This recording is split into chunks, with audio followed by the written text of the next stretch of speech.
ওই আমি সান্ডা খাই মুরগির আন্ডা। ইচ্ছিরে লাগছে বহুত ঠান্ডা। সৌদি আরবে কফিলের যন্ত্রণায় 1971 সালে আমার দাদা পরদাদারা সৌদি ছেড়ে বাংলাদেশ এসে বসবাস শুরু করছিল। থ্যাংক ইউ দাদু। দাদা যদি সৌদি না ছাড়তো এতদিনে তো কফিলের ছেলেবেলের পেটে চলে যাইতাম। সবুজ সবল বাংলাদেশে খুব রিল্যাক্সে আছি। না আছে কফিলের যন্ত্রণা, না আছে মরুভূমির যন্ত্রণা। কি আনন্দ আকাশে বাতাসে। মন্ত্রী, ওই মন্ত্রী, আরে ওই মন্ত্রী। জি জি হুজুর। সারাদিন টিকটক দেখ লইব, রাত সবার কাম করবো কেঠা? তোমার জেঠা? আরে হুজুর দেখেন না, নেট দুনিয়া তো পুরাই ঠান্ডাময়। আপনি তো পুরাই ভাইরাল হয়ে গেছেন। নেটে ঢুকলেই খালি আপনার ছবি। কি কো তাই নাকি? কিরে ফোন দিল কেনা? হ্যালো, কে? ও সময় টিভি ইন্টারভিউ দিতে হইব। বাহ ভালোই তো। আচ্ছা ঠিক আছে। আবার কেনা? হ্যালো, কে? নিউজ 420 কি? আপনার চ্যানেল ইন্টারভিউ দিতে হইব? আচ্ছা আচ্ছা ঠিক আছে। হ্যালো, না না না, ইন্টারভিউ দিতে পারব না, ব্যস্ত আছি। ফোনের উপরে ফোন আইতাছে। ধুর, ভাইরাল হয়ে যন্ত্রণায় আছি। ফোনের পর ফোন। এই বাঙালি নিউজ রিপোর্টার কি খাইয়াতে কোনো কাম নাই।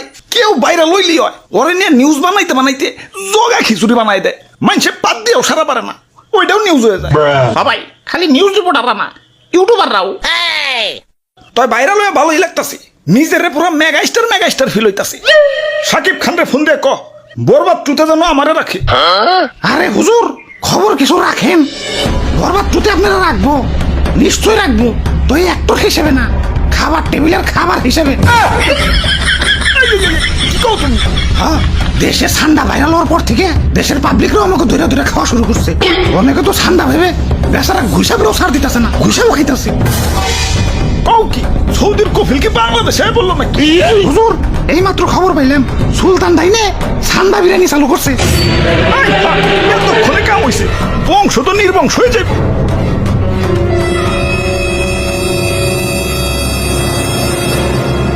না, অনেক হয়েছে আর না। এর একটা ভিত করুনি লাগবো। মন্ত্রী, আমার সৈন্যদের প্রস্তুত করো।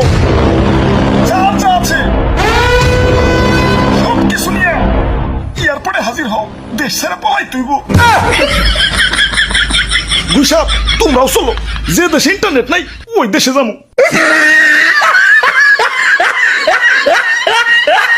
দাদু, ওয়েদারটা সুন্দর না?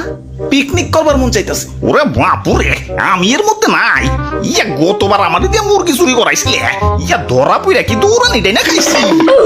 এই বুড়া বয়সে আমি আর দৌড়ানি খাইতে চাই না। আরে দাদু, এত ব্যাকডেটেড হলে চলবো? মুরগি দিয়ে পিকনিক করার যুগ এখনো আছে নাকি? ফেসবুক চালাও না নাকি? বুঝছি ভাই। চাচা, সান্ডা দিয়ে পিকনিক করবেন তো সেই মজা ভাই। কিন্তু সান্ডা পামো কনে? সান্ডা তো মরুভূমিতে থাকে।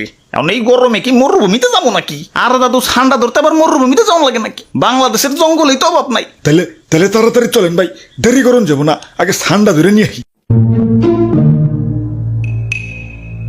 ইয়া কই?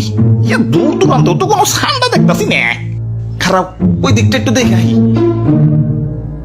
ধুর, সান্ডার আন্ডাও তো খুঁজে পাইতেছি। চলো দাদু, পোল্ট্রি দিয়ে পিকনিক করি গে। আরে দাদু, পাইছি ধরছি আলারে। আমি একা ধরে রাখবার পারতেছি না। দাদু তাড়াতাড়ি হো। ভাই শক্ত করে ধরেন, সাইরেন না ভাই, সাইরেন না। ওরে বাপুরে, আইট করে ধরো। দাদু তাড়াতাড়ি হো। শরীর অনেক শক্তি, একা ধরে রাখবার পারতেছি না।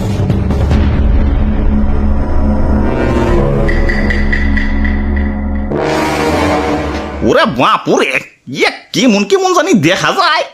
ইয়া কুমির মনে হইতাছে না? আরে দাদু, কি যে কও, কুমিরা তো ছোট নাকি? হা ঠিকই তো। ওরে বাপুরে, ইয়া কুমির তো ছোট না, কিন্তু কুমিরের বাচ্চা কইলাম ছোটই। কাম হইছে। কুমিরের বাচ্চা যখন আছে, আশেপাশে কুমিরের গার্জেনও আছে। বাবু, গার্জেনটা কিছু করো না, ললিপপ কিনে দিন। আমি যাই, গার্জেন হার আগে এইটা বলি। ভাই গার্জেন হ্যাঁ পড়ছে।